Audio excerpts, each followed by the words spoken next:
The broadcast is now starting. All attendees are in listen-only mode. Hello, everyone, and thank you for joining us for today's Total Attorneys Power Chat. Our topic today is jumpstarting your law practice by identifying referral sources and patterns. And our presenter today is Russ Korins. Russ is the founder and principal of Russ Korins Consulting, LLC. And for more than 10 years, Russ has assisted law firm partners and business executives with defining and communicating the value of their services, with an emphasis on technology to increase the impact of those activities. His consulting to business lawyers integrates all aspects of attorney and law firm marketing, from individual practice development to firm-wide interactive communications. He has written articles and given seminars on business development and marketing for the New York City Bar, the New York State Bar Association, the New York County Lawyers Association, Westchester County Bar Association, and other professional development associations. He previously practiced corporate and technology law, and he remains a licensed attorney. He has also advised and consulted for executives of many fast-growing technology and web-based businesses, assisting with marketing, strategic partnerships, and business development. Currently an advisor to 8 Tracks, an online music service, and Zoom Radar, an online weather information service, he has also consulted 2 clients to acquisition at high valuations and several others to dramatic growth.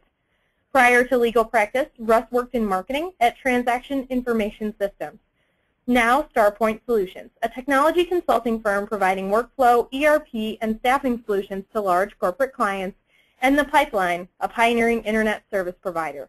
He has a JD from NYU School of Law and a BA from Yale, where he started the university's first online weather service. Russ, thank you so much for joining us today. We are really excited to have you sharing these unique approaches to business development with us. And I know everybody's in the mood to hear how they can get more clients, especially over seeing the changes that we've seen in the legal industry over the last couple months. Well, thank you so much for the warm welcome, Chelsea. As you know, I met Total Attorneys. I first got to know about the company when I attended the ABA Tech Show in Chicago, a law and technology conference last month. And I was so impressed with what Total Attorneys does, the way it really integrates business needs with legal practice. I was very excited to be invited to be on this webinar, and I'm very happy to help share whatever insight I can offer to helping other listeners build their practices. So thank you again, Chelsea. Oh, no problem. Thank you so much. And when we get started today, you can enter your questions for Russ into the GoToWebinar chat tool that you'll see on the right-hand side of your screen. You can also email powerchat@Total Attorneys if you have questions. And if you need help, like you're having technical issues during the session, you can email powerchathelp@totalattorneys.com. And let's go ahead and jump into our first slide, which is creating a referral network from scratch, which is really kind of where every firm starts, or for the sake of today's session, if you have a referral system in place, think of if you had a blank slate, this is where you would begin. Well, that's right, and a lot of people start by saying, how are we going to start this? There are so many possibilities for building your practice. There are so many events. There are so many people. And actually, one of the things that you don't have to always start from scratch, and it's helpful to think of it as starting from the people you already know. So you are starting to build something, but you already have a lot of equipment to build something. You already know a lot of people. And one of the things we'll be talking about is how to organize the people you already know into figuring out where your best opportunities are. A lot of how I approach legal practice development is actually very informed by my business consulting experience. Everybody heard a little bit about my biography. And one of the things that really interests me about law firms as businesses is that they have so many opportunities to think like businesses. If you think about it, managing a legal practice, whether you're a solo attorney or if you're a small firm, or even if you're an attorney at a large firm, managing a legal practice is like owning your own business. And what lawyers can do is borrow some of the things that businesses do very effectively and how they organize their marketing efforts. And that's what we'll be talking about throughout the course of this webinar, is almost thinking like a business person and how you grow your practice. So it does begin, as you mentioned, with creating a referral network. How do you take stock of the people you already know and organize them?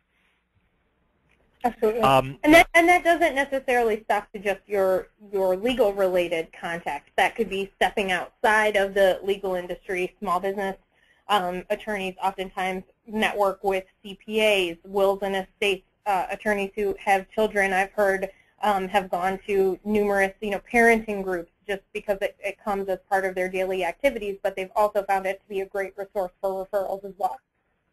Absolutely, that's a great point. Many attorneys get a lot of business from other attorneys, and that's great, obviously. But what you also hear attorneys saying, and what I've found by speaking with law firm partners and with lawyers about where they get business, is that there are certain kinds of business people that will send them their best clients. And that's another thing we'll be talking about in more detail, how to think about what kinds of business people will refer you to your best clients. And as you say, Chelsea, that's a great point. A lot of attorneys get very good business opportunities from business people. And the question is, what kinds of business people? What do they do? What occupations are they in? And that's another thing we'll be talking about. The sort of point of all this is that by understanding the kinds of people that refer your best clients to you, you can take advantage of patterns to build a rewarding practice. This is really an information-driven approach. That's what I'm talking about with using some of the things that businesses do very well about this. People think of certain anecdotes. They say, well, a year ago I got a great client and an accountant referred me that client, and this was really, a wonderful client. It was a great matter. I had a great time working on it. But what we want to do is really look at a lot of information to help us guide our efforts. Lawyers, of course, are very busy, and their time is very valuable. So when you take a little bit of time to look at the patterns in your collective client base and where your best clients have come to you from, and start to think about the trends you can see in, let's say, a sample of 10 good clients rather than just one anecdote, then you can really focus your time on what will pay off the most. And that's what we'll be talking about, is how do you structure and how do you organize the people you know into selecting the concentration of people that will produce your best clients.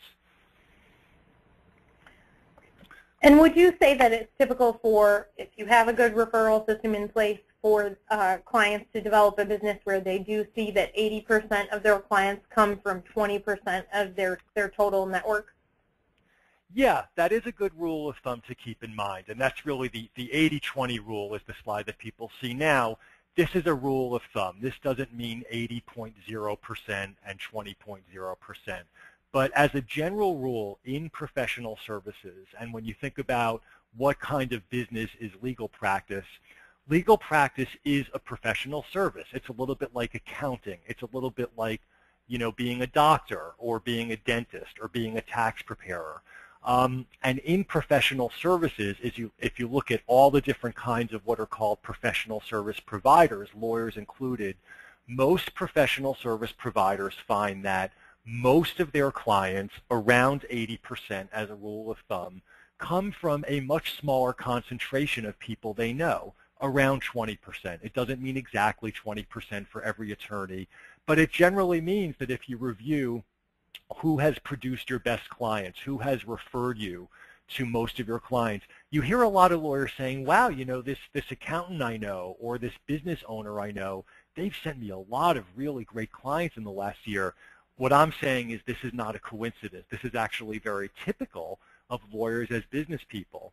And one of the benefits of organizing the people you know and going through your contacts and going through your clients and trying to figure out what has given you your best business is that you can then focus on this 20%.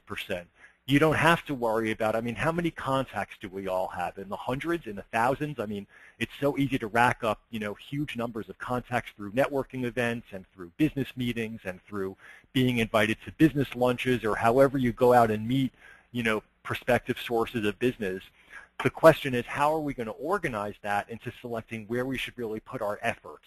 And the advantage or the benefit of keeping this 80-20 rule in mind is that you don't have to deal with 1,000 people. You don't have to email one person a day for 1,000 days and hope that somebody gets back to you with a good referral. You can think about what 20% of those people, roughly 20%, will be worth spending a little bit more time on, maybe having lunch with them, maybe going to an event with them, or thinking about why they are sending you your best clients. And this is actually very typical of professional service providers. And that's really what we want to do, is find, if not 20%, maybe it's 15 or maybe it's 25, but where is the concentration of people that are sending us our best clients? Who is referring us our best business? It's not everybody, it's probably a smaller concentration. That's what we'll be talking about finding. And as the slide says here, categorize. There are so many ways to categorize who's in your contact list or who you know. It can be by where you know them from. It could be by what they do. Maybe you know people from a certain conference. For example, this Law and Technology conference I just attended in Chicago. I have in my contact list as a category tech show contacts, because many of these people are technology people in legal practice. That's a category of people I want to keep in mind. For a lawyer, categories of people might be, for example, small business owners, or they might be accountants, or they might be people they know from law school. Maybe they went to a law school reunion recently, and they have contacts from classmates at law school. It could be by practice area. For example, a lot of commercial litigators could get good referrals from corporate attorneys, because once a company that's being advised on business issues needs someone to represent them in litigation, they might want to pull in co-counsel who's a litigator. You can categorize your contacts any way you want, but I think it's very important to do that in some way, just to make the task of reaching out to people much more manageable, because that will just break it into smaller pieces, and then you can work with smaller pieces more effectively. And using some kind of tracking system, whether that's an existing CRM or inside of your contact manager that you use inside your firm, creating those categories not only helps you break down your current network into manageable segments that are much more approachable and easier for you to reach out to on an individual basis, but it also helps just jog your memory. I mean, we meet so many people. I know that at Tech Show it was a crazy time for everyone, and you're swapping business cards and you're adding names to your phone and trying to take a picture whenever you can to make sure that you remember what that person looks like. And it's just so much easier to follow up with a contact after it's been a little while if you have some information about them. Has 3 kids and a dog and likes to vacation off of the coast of Maine. Little things like that that'll just help you remember. Many contact databases have a notes field where you can make little notes, just as you said about them, about where you met them, what you talked about. Take the 5 seconds. When you've met someone new, take the 5 seconds to just make a note about the day you met them, who introduced you to them, and maybe what you talked about. It takes just 5 or 10 seconds, but we meet so many people, as you say. There are so many people that come to us so easily now. In 6 months, when you want to follow up with that person, you will be very happy that you spent the 5 seconds making some notes about how you knew them. I think the other important thing to note here is that a lot of people get lost in the task of selecting the best software to do this. There are so many CRM systems available, and there are so many different ways of doing this. Should I be using Outlook? Should I be using Google? Should I be doing it in Apple Mail? Should I buy a new software package to organize this? What I would say is, don't spend so much time worrying about getting it perfect. Just do it. If in doubt, do it on a legal pad and keep it in a manila folder. Just make sure you do it, because it's not worth the time, stressing about getting the perfect software package. I'm a big fan of technology, as you know from my experience. But what I'm saying is just make sure you do it in some way or another in a format that works for you. If it's a legal pad in a manila folder with different tabs, then do it that way. Just make sure you divide your contacts up in some way where it will be useful to you down the road. Absolutely. And the next step would be to educate. Yes, education is, by educate we mean telling people about what you're doing. And, this can take on a couple of forms. Once you've categorized your contacts and you've come up with these different people, the way you explain what you're doing to different kinds of people is going to be different for each population. So let's, for example, consider an attorney that helps people with residential real estate. So if they have a list of real estate brokers they know, because real estate brokers would be very good referral sources for bringing them people that want to buy and sell homes, the way they explain what they're doing to a real estate broker might be different than the way they explain, let's say, what they're doing to somebody at a larger firm that, you know, they know from law school and they handle maybe commercial real estate matters, but they want to emphasize that they do residential real estate matters. Maybe that attorney has a couple of practice areas. You see this a lot with small firms or even with solo attorneys that work in a number of different practice areas. So, for example, there might be a real estate attorney that also does trust and estates and helps people with wills. But if you're reaching out to a real estate broker, that's what you want to make sure gets out first, because to the real estate broker, it will be most memorable, and they will be able to refer you clients if they remember that you can handle real estate transactions. To other people, you might want to say both, or, you know, to an individual that is coming to you and talking about, you know, estate planning and wills, maybe you want to emphasize the wills and trust aspect of your practice first.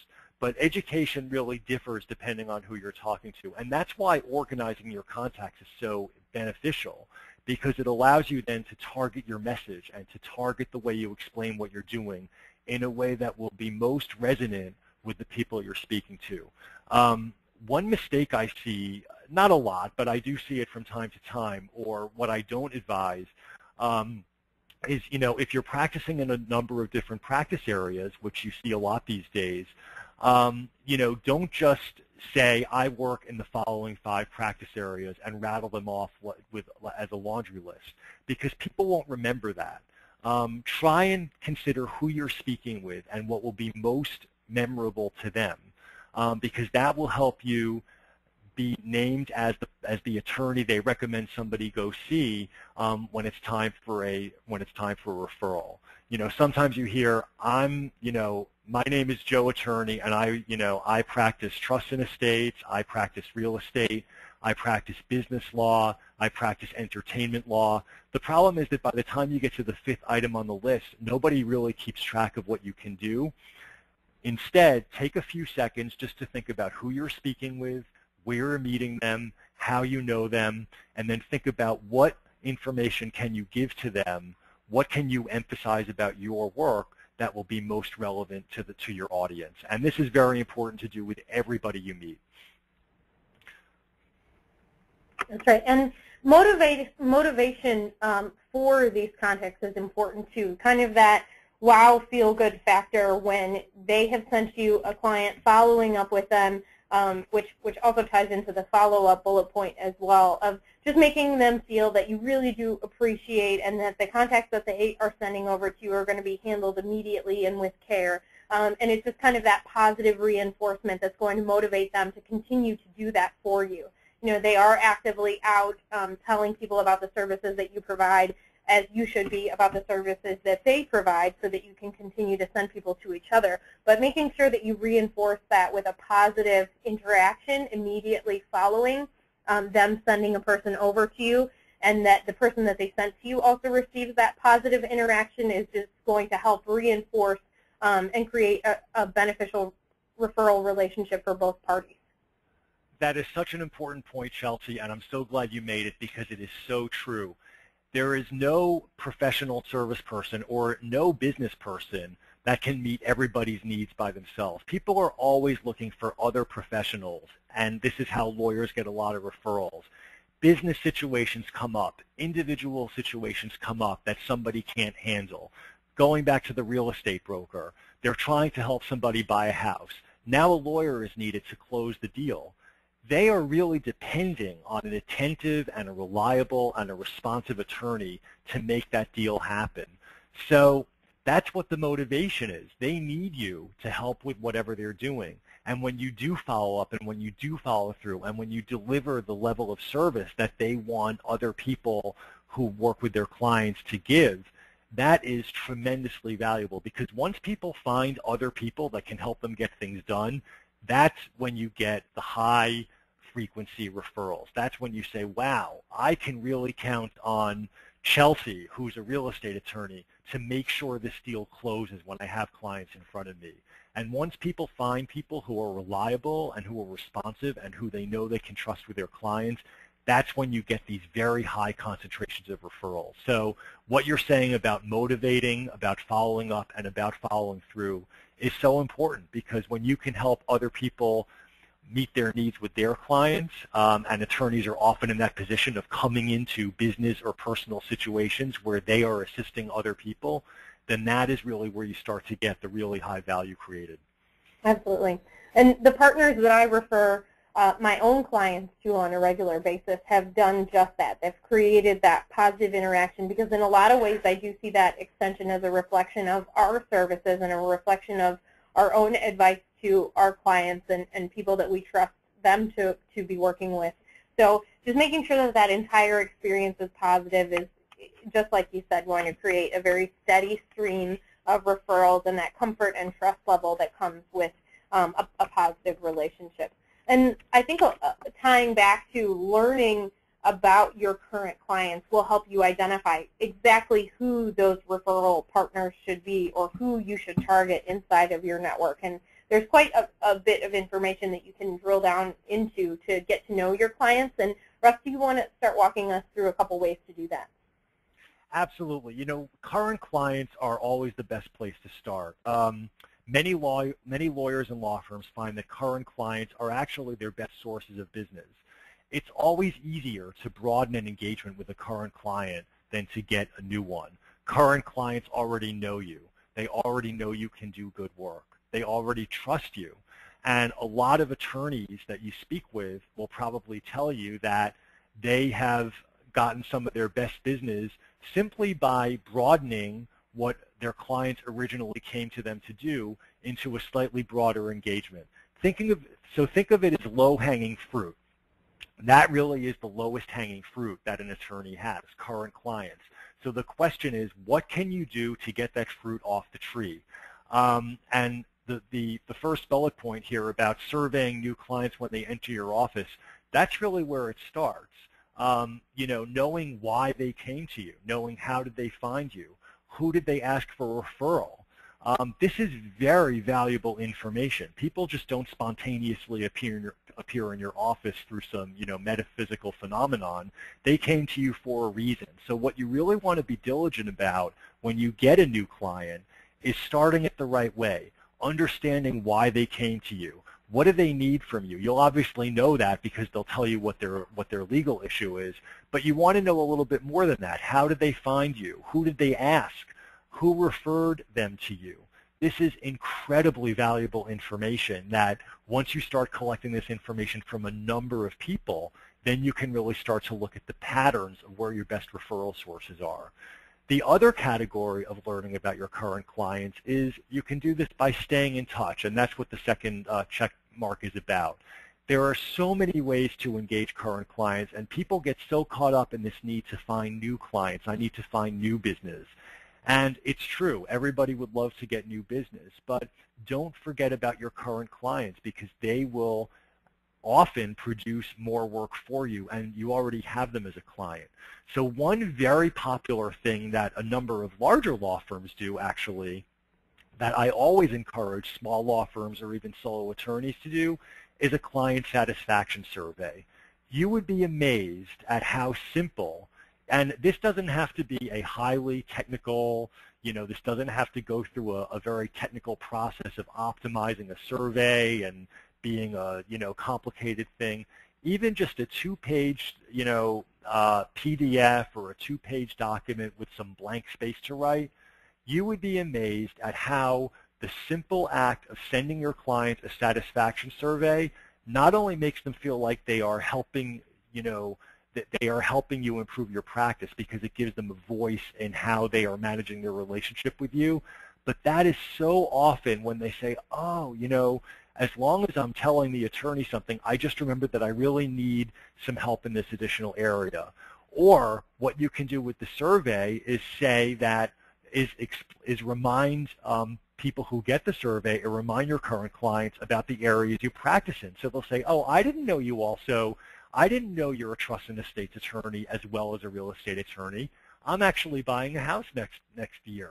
Maybe we can talk about that. You would be amazed at how effective client satisfaction surveys are, not only to increasing client satisfaction, but also drumming up business. So I really encourage everybody to do that at least once a year with all clients.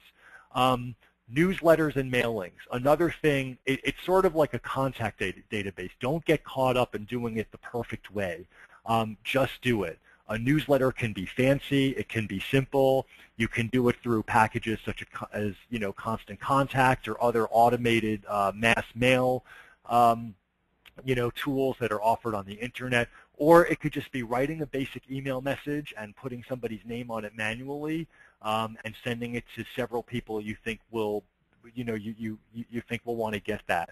But an update on what you're practicing, an update on what legal issues you're finding very interesting, an update on the fact that you moved your office. Just staying visible to clients and reminding them of what you're practicing is a great way to make sure they are coming to you with the most possible work. I've worked with a number of solo attorneys and with small firms that work in a number of practice areas, or they work in a range of practice areas.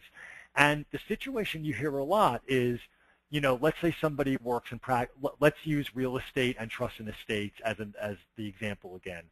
They'll have real estate clients that know this attorney as a real estate lawyer, and they'll have trust and estates clients that know them as a trust and estates lawyer, but very few of those clients are using this attorney for both areas, and you hear a lot of frustration.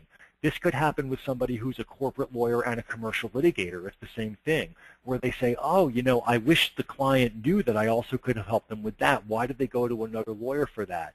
You have to prevent this, and a very easy way to prevent this is simply to stay visible in your client satisfaction surveys, in your newsletters, and make sure every client knows every single thing that you're doing, every practice area that you're working in. Holiday cards are very popular, people's birthdays, checking in with them, how is business going. One other potentially very useful way to stay in touch with clients is if you really have a client that you think is that you really want to have a long-term relationship with, that you think will be a very rewarding client, scan, your favorite newspaper or your favorite magazine or your favorite website, any website, and find an article that's interesting to that client. This is very popular with business attorneys, actually, that have clients in a certain industry. So, for example, if there's an attorney that works with a lot of small technology companies in a certain area, how many articles are there available about some trend in the technology industry or some trend in business? It doesn't even have to be about a legal issue, but you can really reach out to that client by sending them information that's interesting to them. It's just another way to stay visible. So there are so many ways to stay in touch with current clients, and more often than not, it just comes back to your benefit. It winds up precipitating more business because it just keeps you visible to them, and it keeps you relevant. Yep. Absolutely, and I encourage everybody to think outside the box when it comes to staying in touch with current or former clients. There's a lot of little things that you can do here and there. I had a client who sent congratulatory kind of follow-up notes, handwritten follow-up notes following the close of a bankruptcy that were as simple as just 2 handwritten lines of congratulations on this fresh start to your new life. Just as a reminder, if you ever need anything, please don't hesitate to call us. Also, housewarming, small housewarming presents from a real estate attorney after the closing of a client's new home or the sale of a home that they had had on the market for a little while. Just little nice personal touches that don't take too much effort but really make a difference and help the client remember that you care and that you're a trusted advisor if they need anything. And just one other point, Chelsea, that's a great way of, those are great examples that you just mentioned. I think the mistake a lot of attorneys make is they say, oh, how am I going to do this, consistently with all 300 clients I've ever had, or even all 50 clients I've ever had? I don't have the time to do this with everybody. What I would say to that is if you don't have the time to do it with everybody, pick some people who you do it with consistently. It is better to be consistent with some people then do it with everybody, followed by silence or not being visible at all. So if you don't have time for 50 people, pick 5 and be in touch with them once every couple of months, or pick 10 and send them a newsletter every 3 months. Just pick the portion of people or the portion of clients that you can be consistent with, that you can stay visible. And again, one of the benefits of organizing the information of how you're getting your best business and what kinds of clients are ideal for you is that you can then focus on the ideal clients, and you can focus on the clients in the kinds of businesses or in the kinds of individual situations in which you want to get more work. But it is better to do some things consistently than try and do everything and then just get burned out and then do nothing. You know, how many times have we seen, you know, people say, I'm going to start a newsletter, and they send it to everybody they know, and then they say, this is our new newsletter, and then you never hear from them again. You do not want to do that. If you don't want to do it for everybody you know, again, just send an email to 5 or 10 people and do it again in 3 months, and just try and think about what you can do consistently. I think consistency is the most important thing here. That's really how visibility is created and maintained. Absolutely, and figure out what works for your firm. For some firms, this may be as easy as ordering some postage pre-printed postcard thank you notes that becomes part of the process whenever a new client is brought on or a case is closed in the firm, where the paralegal or support staff is doing all of the filing of the paperwork and making sure that everything was wrapped up correctly, and the final step in closing out the case is to drop one of the pre-printed thank you notes into the mail.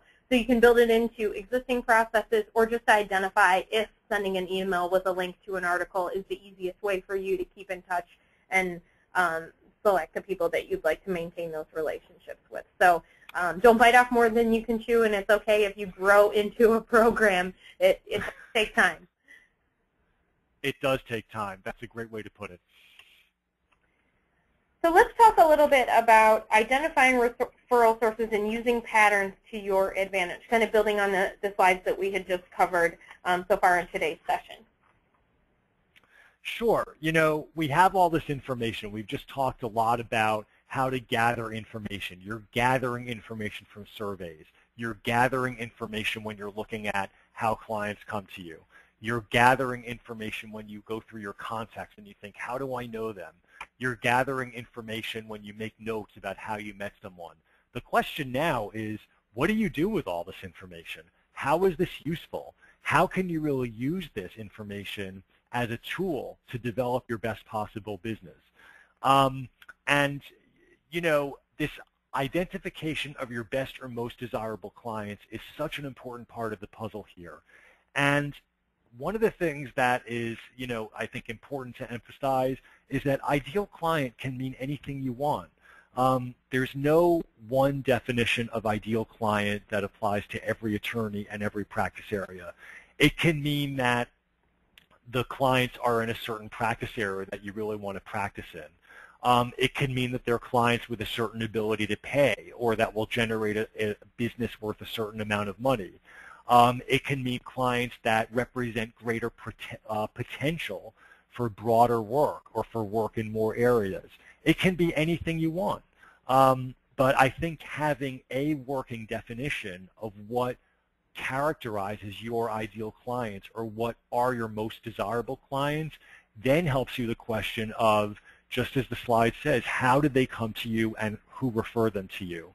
So again, there's no one definition of ideal client, but I think that taking the time to think about, why do I like certain clients and why don't I like certain clients, or what is it about certain work that I do that is most rewarding, whatever that means for you, that's very helpful to establish, because that in turn helps you figure out how those ideal clients came to you.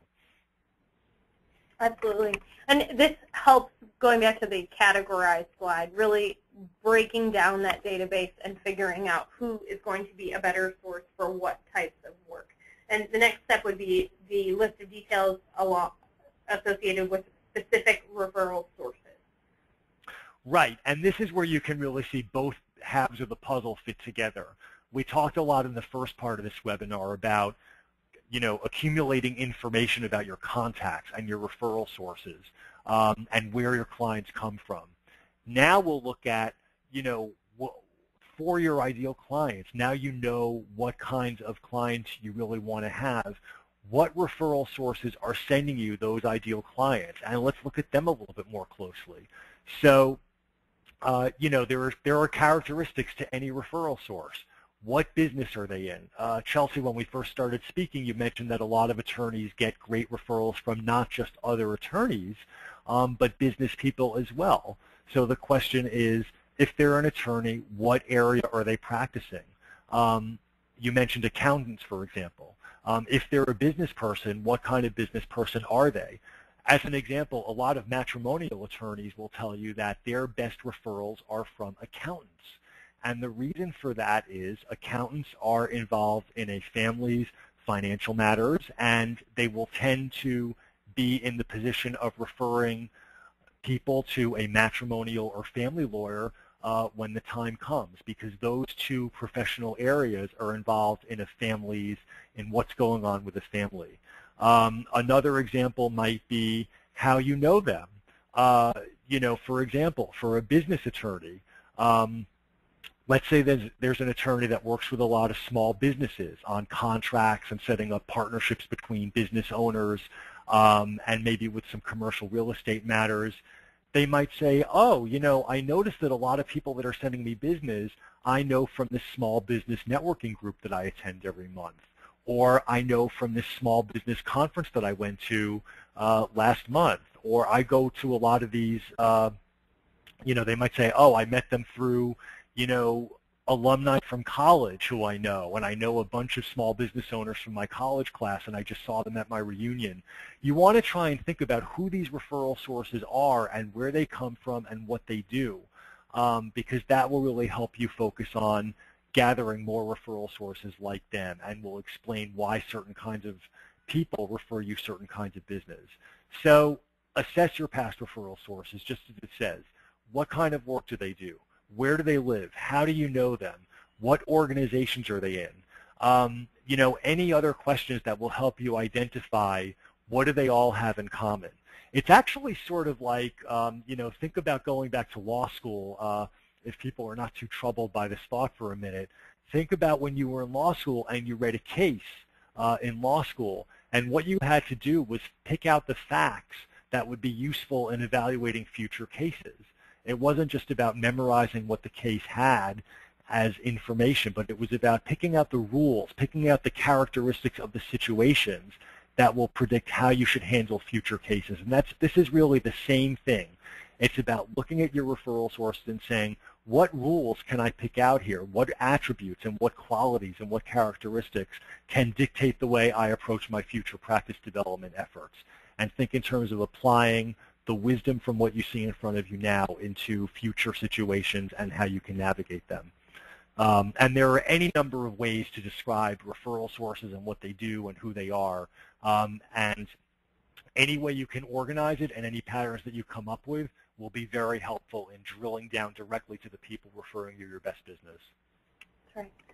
And specifically, learning to spot trends among referrals can be a way that once you have a referral system in place, you can optimize and continue to improve the numbers that you're seeing, or the conversions from initial referral source to actual retained clients. And how do you identify, or what would be the best way for people to start looking into trends that they could potentially see in their practice? Well, I think that anytime somebody comes to you, or, once you make this list of ideal clients that you have, or when you make a list of your top clients, make a list of who referred them to you. When in doubt, start with maybe 5 or 10 ideal clients and then go up to 20. And, it doesn't have to be fancy. It doesn't have to be a high technology, thing that you're doing. It can be using a pen and a legal pad. But when you make a list of the people that have referred you your best business, then you can describe each of those referral sources in a way that might lead you to new referral sources. So, for example, we've talked about the matrimonial or family law practice that gets a lot of referrals from accountants. If they made a list of their best clients and you see accountant, accountant, accountant, accountant, accountant coming up, maybe for 15 of the top 20 clients, then what that allows you to do is to look for more accountants. And you can ask some of the accountants where can I meet other accountants, or where can I really, just start to accumulate more people like the ones that have sent me my best business. And again, the way you spot trends does not have to be high tech. It does not have to be fancy. When in doubt, just open a Word document or open up a pad and get out a pen and just make a list of your best 20 clients and write down who referred you those clients. It might not be so clear-cut. There are some legal practice areas that get business from a lot of different sources. Family law is one area where the referrals tend to come from very concentrated areas. For a business lawyer, it might be more complicated. It might be some from, college, and some from law school, and some from other law firms, some bigger firms, smaller firms, other practice areas. But really just try and work with what you see so you can find more people like the people that have given you your best business. And then it's important to come back and repeat and refresh that list about every 3 to 6 months. So this is definitely not something that you do one time and it runs.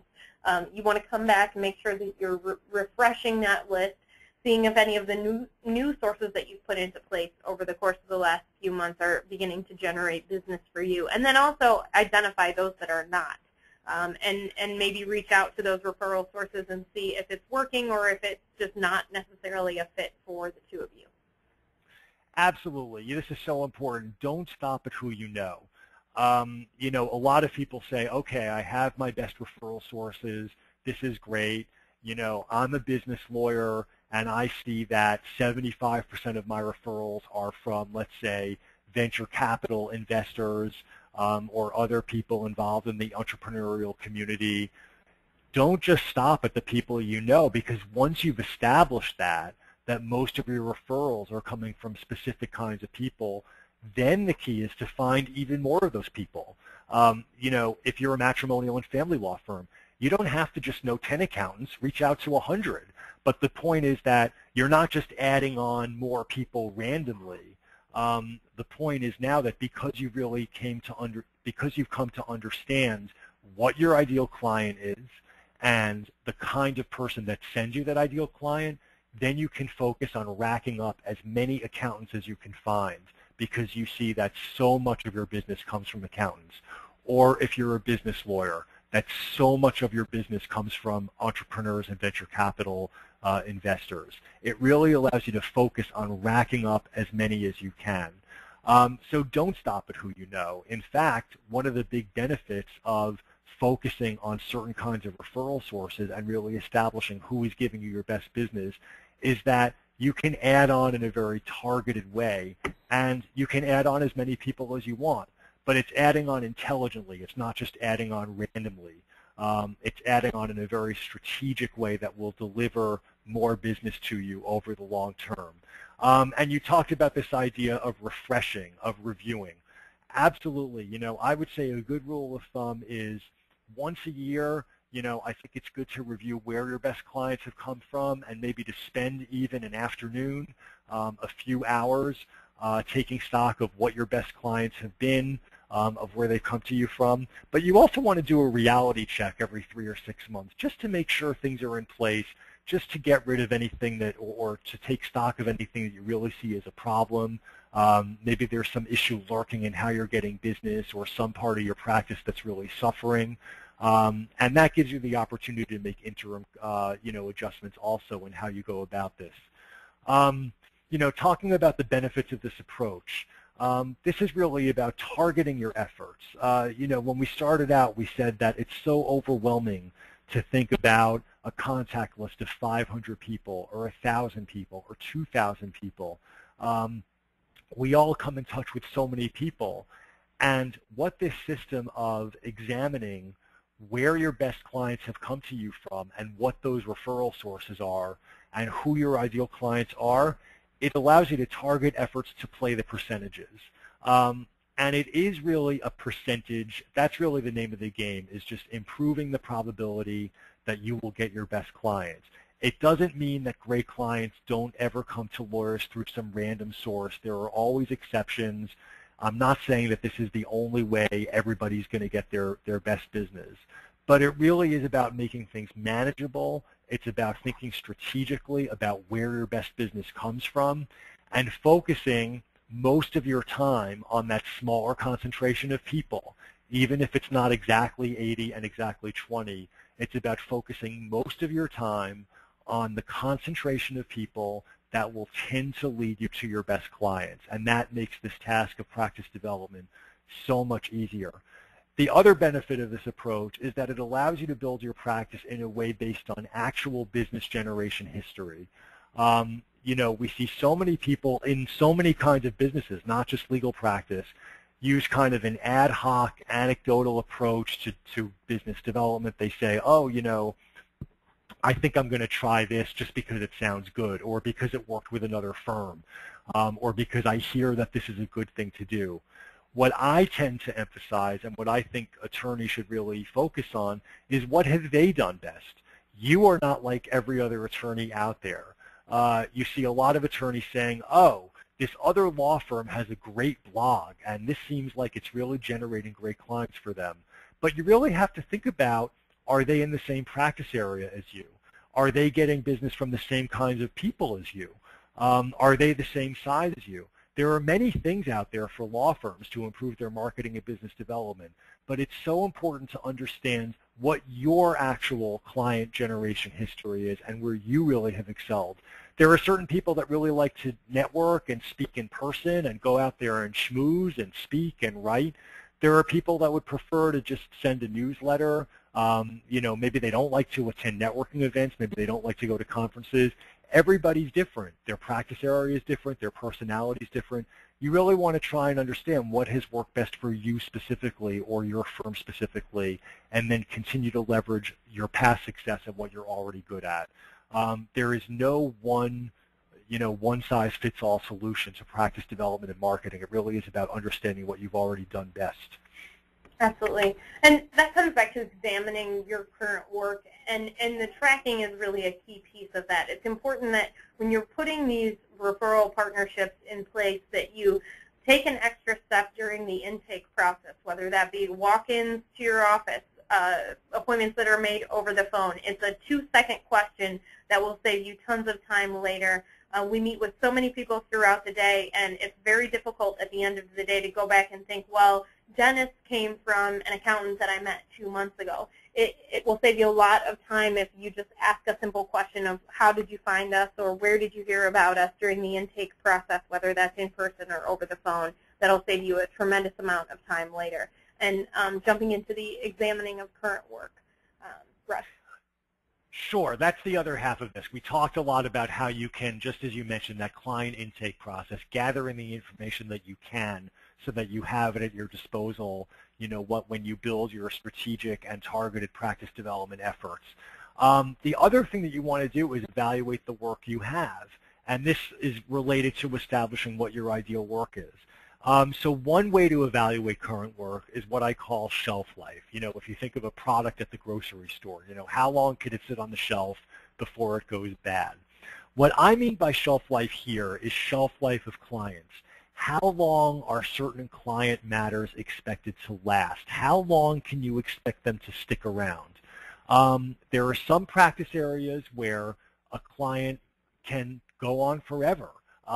You see this a lot with business attorneys that act as business advisors to companies as they grow, and they are kind of on board as a general advisor to everything the business is doing.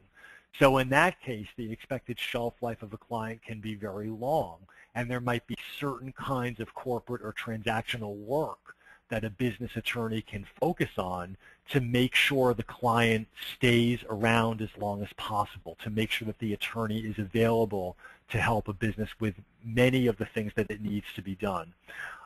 There are certain practice areas where a matter wraps up and then that's it. An example is, for example, a matrimonial issue where, if everything has settled or if the case has finished, the case is over. The question then is, maybe there are other areas such as family law, or maybe there are other ways that you can at least stay visible to them so they can in turn refer you to other areas. But you really want to understand what the shelf life of your clients, what the shelf lives are of your clients, because that will help you understand what the best kind of work for you to have is. It will help you understand how long you can expect clients to produce revenue. Any business does this. Any business will look at how long can they expect, payoff from a certain product or service they're selling. It's very important for lawyers to do the same thing. Another way to evaluate your current work is what's called, or what I call here, the subsequent generation value. There are certain kinds of work that will precipitate more work. And just going back to the business attorney example, if a corporate attorney helps a business get investment money or venture capital money, then they might go out and get larger real estate space or larger office space. Or they might need some securities filings that they're then working on, or they might invest in a new technology where they need intellectual property counsel. There are certain kinds of legal issues and business situations that will precipitate more. Another example from the individual service side is, let's say there's an attorney who is a trust and estates attorney and a real estate attorney. They help a client with a will, and in the course of talking about the will, it comes up that the client is expecting to buy a new home. So this attorney who is practicing both trust and estates law and real estate law, that discussion has precipitated more work. There's something about that conversation that has generated more work than what the client originally came to the attorney for. So whether it's on the business side or on the individual side, there are certain kinds of legal matters that will be more likely to generate more work. And if you talk to attorneys, this is hard to generalize for any potential practice area, but for those of you out there in a certain practice area, I would say that this is an area where, depending on what you're practicing, it's a great topic of conversation with other attorneys in your practice area. If somebody says they have a great client, understanding why that client is great, and conversations about the business development potential of certain kinds of work is a very good thing to really understand how it works in your area. And that's really the big question. Is your firm what you want? Is your practice what you want? I've worked with a number of attorneys where they say, well, I work in these 3 practice areas. I really wish that, this area, which currently encompasses 30% of my practice, really made up the majority of my practice. I want to try and shift the composition of my practice. Or I'm looking for certain kinds of clients. I work with small businesses, but I'd really rather be working with larger businesses. Or I work with small professional service firms, but I really want to be working with small software companies. I still like to work with small businesses, but I want a different kind of small businesses. Or I do wills for individuals. I'm getting clients that are not able to pay the rates that I want to get. I really want to find people who are willing to pay for the level of service that I can provide, or are in a certain maybe they live in a certain area, or maybe they have certain kinds of specific concerns about their family planning and about their estate planning that you are particularly well qualified to answer. There could be any ways to change the composition of your practice, and this really helps you evaluate what kind of work are you doing now, and is this the kind of work that you want it to be over the long term? Absolutely, and I would not be afraid to gear your practice in a way that is gratifying to you personally. If there's a particular area of law that you are passionate about because it has some type of relation to an issue you dealt with in your personal life, or just a certain work schedule where you don't necessarily want to be tied to a physical office, or have to meet with all of your clients in person, and certain types of cases lend themselves better to being served online or can be handled online in a more transactional way. Don't be afraid to put referral partnerships in place to generate those types of clients and cases that will, over time, help you structure a firm that creates some work-life balance for yourself. Absolutely. There are many ways, just as there are many ways to define the ideal client, there are many ways to define the ideal practice, and there really is no one right answer. I think the point you make about being happy with what you're doing, I think law is a profession where clients can tell whether you feel good about what you're doing. You're not selling a widget from a website where somebody orders it and never sees the person selling the widget. You are interacting with people on very serious matters, matters of very high stakes, matters where they can read your body language probably on what you're doing. And I think that you want to move your practice into the areas or with the kinds of clients where you will really bring your energy and your other interests and your passions and your enthusiasm for practicing law and helping people into what you're doing, because clients will pick up on that and they will reward you for it. How much of this is about, the body language that you exude with clients, and you want to make them feel confident that you can help them. And it has everything to do with whether the practice that you have is what you want to have. And you can change the practice. You can evolve your practice in the direction that will be more rewarding and more fulfilling, whatever that means. It's not just about making more money. It can be about making more money. There's nothing wrong with that. But it can be any number of things. It could be about interest that you have, interest that you've pursued, previous to practicing law. It could be about helping certain kinds of businesses or helping certain kinds of people. It could be about, just certain causes that you believe in. It could be anything. But I think that when you have those other things going for you in your practice, people can pick up on it, and that's where you really see the successful attorneys, especially in small and solo law firms where the personal interaction is such a big part of it. Absolutely. And today we're going to wrap up by just covering some of the highlights of today's session. First, the value of your time is very high, and this approach allows you to target your efforts. And going back to all of the slides that we covered earlier today and the tracking piece that we touched on briefly, it's very important to make sure that your efforts in this area are well spent and you don't get wrapped up working with referral sources that aren't necessarily generating enough work for them or for you, making sure that that's beneficial on both sides. The next would be the consistency, making sure that you review your client base and results of your efforts every 3 to 6 months at a minimum. Identify what's working, what's not, making sure that you have accurate tracking in place and that you are that you have the ability to identify which sources are beneficial and which may need some additional effort. And lastly, that you can learn from others. Talk to other attorneys about their referral sources to pick up new ideas. Go out to coffee a couple times a month with attorneys in different practice areas than the one that you may be currently operating within, and see how they've approached their referral sources. There's never a shortage of ideas out there. As every day when I talk to new contacts, I have yet to have a day where I didn't learn something new about someone who's managing their practice using new tools or new approaches, whether it be in the referral area or otherwise. So I do encourage you to get out there and collaborate with other attorneys. Even a simple chat session through LinkedIn can oftentimes be a fruitful way to get some information. This is so important, Chelsea. It's such a great point that you make. There is so much potential to learn from other attorneys out there. And it doesn't mean finding out the names of their clients. Sometimes people confuse this. You don't have to ask them who is your client that you're talking about. But you do want to understand, you hear this in conversation. There should be a little alarm that goes off when you hear something like, wow, I'm really enjoying my work these days.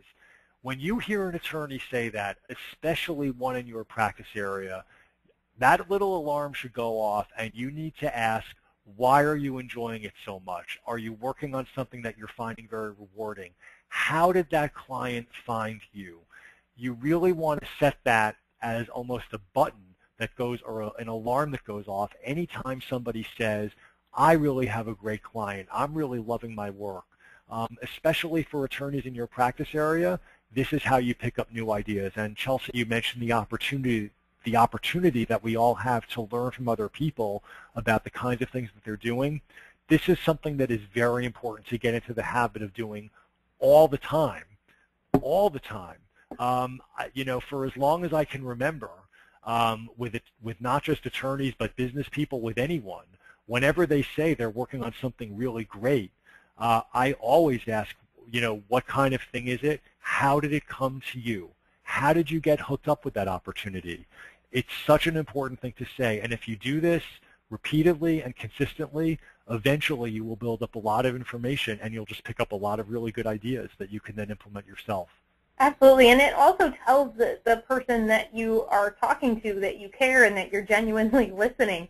Asking questions is one of the best ways to stay engaged in a conversation and to let the other person know that you do really care about what they're telling you and that you take an interest in them as a person and their business. And I think that that's another one of those positive interactions, that positive reinforcement that this relationship can be beneficial to both of them. And don't be afraid to ask. I think one of the best questions I've ever used or personally heard is, who is an ideal client for you?